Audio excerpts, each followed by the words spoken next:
What's up, guys? Higgins in Japan here with another edition of the Friday video. The Friday video is a video that I make right here in my car on the way home from work on a Friday.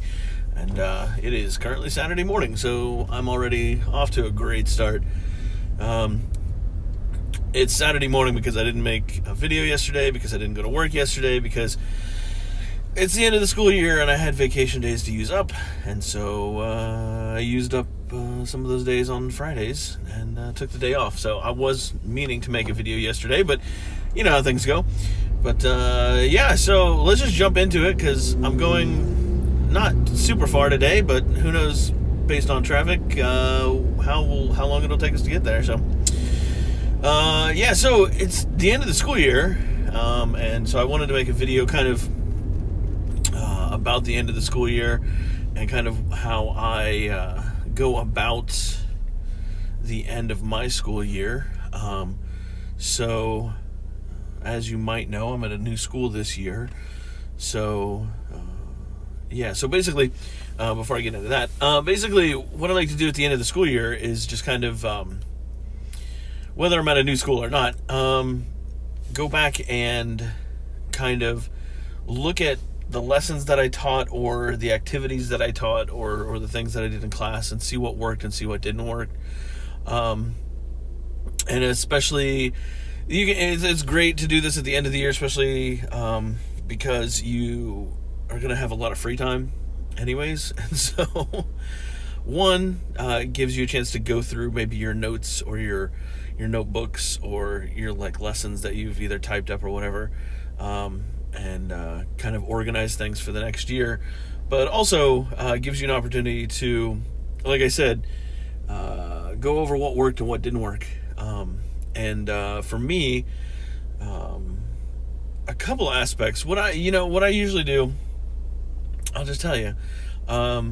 So whenever I write out a lesson plan, even if it's a lesson plan that a lesson I've already taught, if I've already written out the lesson plan like from a previous year, I'll go back after that lesson, because usually you've got like 10 minutes between classes, right?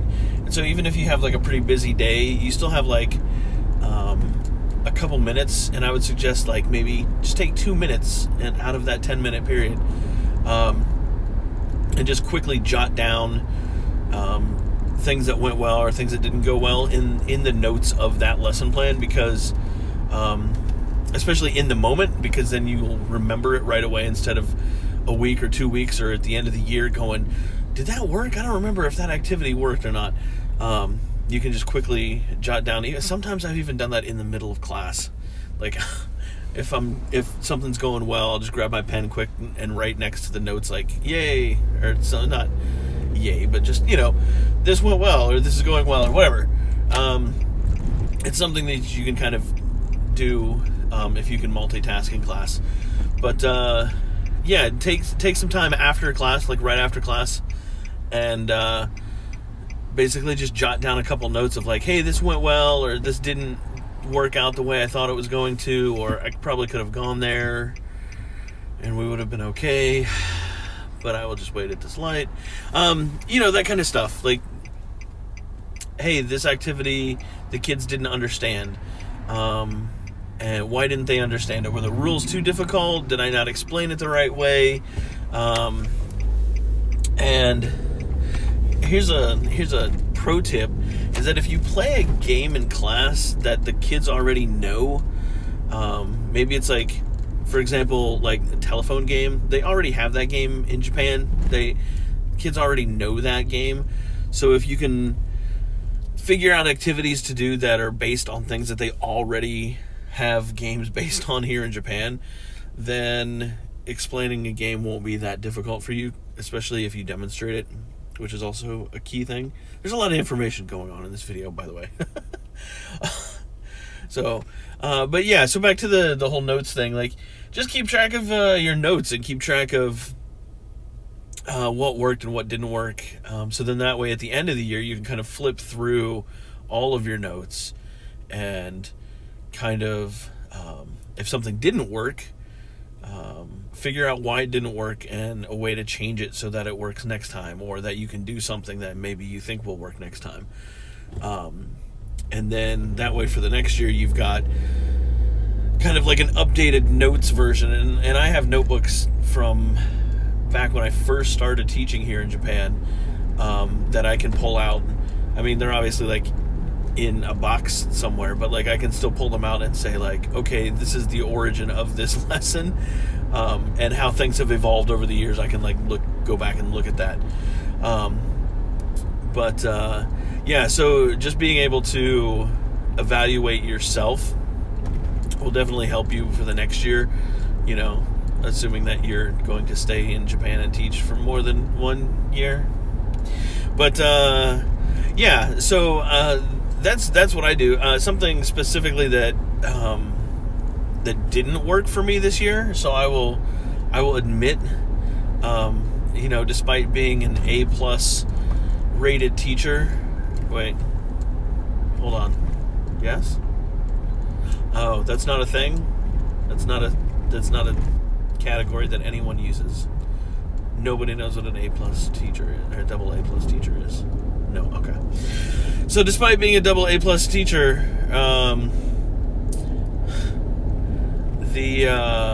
there are things that don't work, and one of the things that didn't really work for me this year, was we decided at the junior high to do like an English after lunch. I ended up calling it English after lunch just because it made sense to me. Like an English, like basically it was an opportunity for students to come in. There was no there was no sign up. There was no like forced attendance or anything like that. It was basically an opportunity for them to come in to the English room that I had after lunch and to just kind of hang out, and whether it be just talk to me, or sometimes we would watch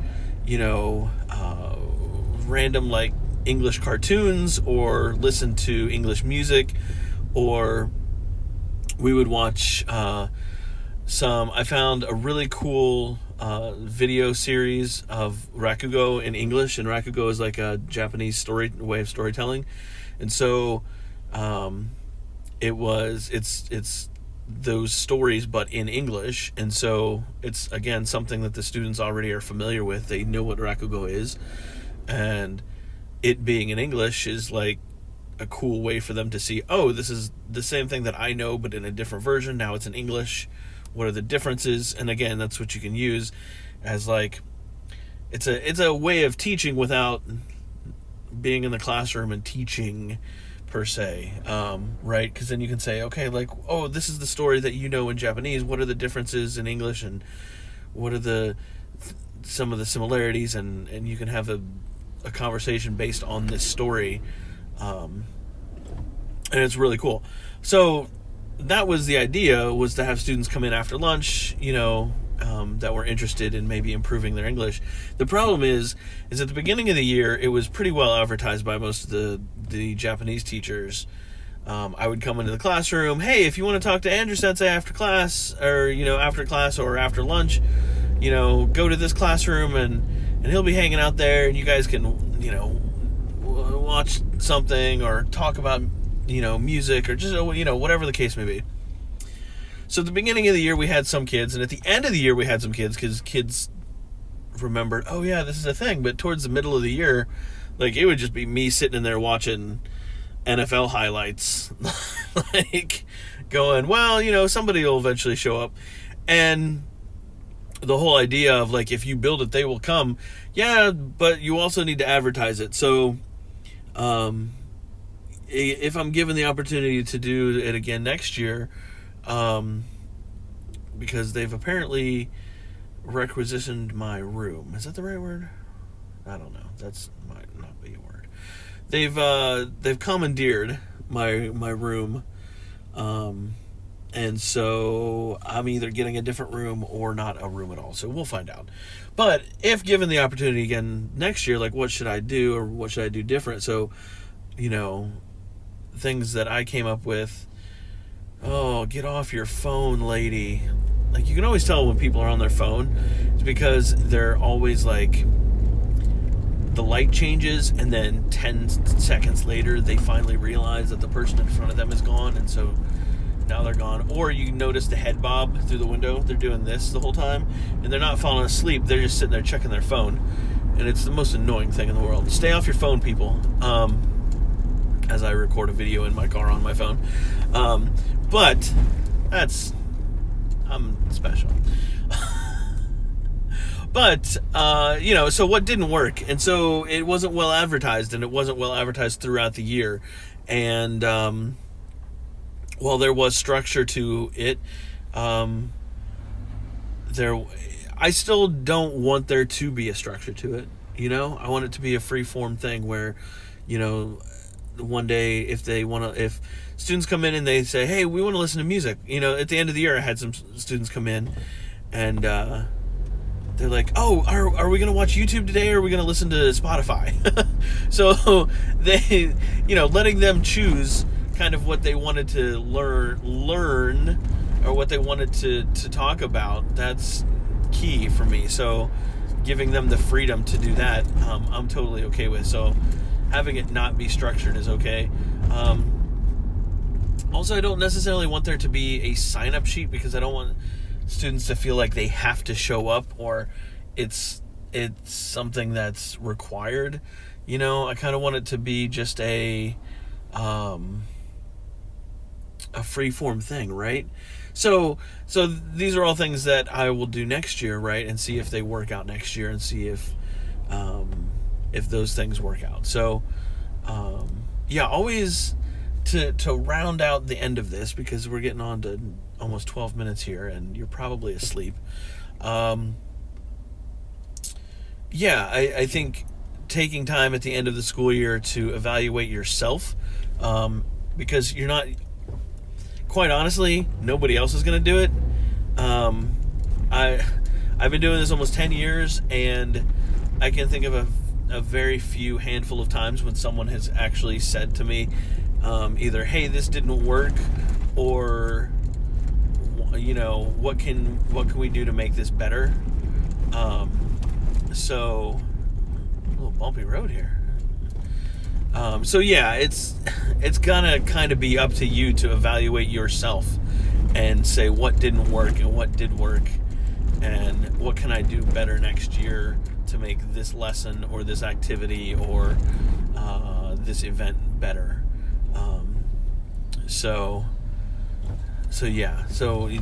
Doing self-evaluation is a good thing if you're going to be a teacher in Japan. So that's going to do it for me. I'm getting close to my destination. We're going to go through this way where there's a lot of construction going on, because there's a light rail transit system being installed in town, and so this is the main road that it's going to be taking. So I'm going to be stuck in traffic for a little bit here until I get to my final destination. So thank you for watching. I appreciate it all these years, and because it has been almost 10 years since I've moved to Japan and started making videos. I made videos before that, but nobody really watched them. So thanks for watching. Thanks for sticking around. And if you have any questions, hit me up in the question section. Follow me on all of the social medias. And if you want to buy something from my store, I do have a merch store. That's pretty cool. At least I think it is. There are some original designs on there that are not YouTube related. And so those are fun. Stay tuned for more videos, and I'll catch you guys in another video. It'll probably be in this car, and it'll probably be while I'm driving. Have a good one, guys. Peace.